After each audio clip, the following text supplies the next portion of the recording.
Here are 3 ways to recreate your employee engagement strategy. Have clear goals. Authenticity and simplicity are keys to success. Start by listing everything that you're doing to increase engagement. Then, determine which of these elements are working best and are essential to the process. Ask your employees which ones mean the most to them and why. Finally, get rid of the programs and strategies that are adding the least value. Stay agile. No matter how good your program is, the positive effects won't endure forever. People change, as does business landscape in the marketplace. Constantly seek feedback and make the tweaks necessary to respond to change. And be inclusive.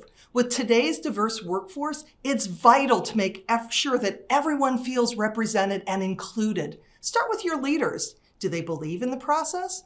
Are they on board? Are they open to feedback? If not, you may want to reconsider their role in your organization. Employee engagement is vital to the success of any organization. By looking at the process and making it easier to navigate, your leaders and your team will increase the likelihood of results that stick.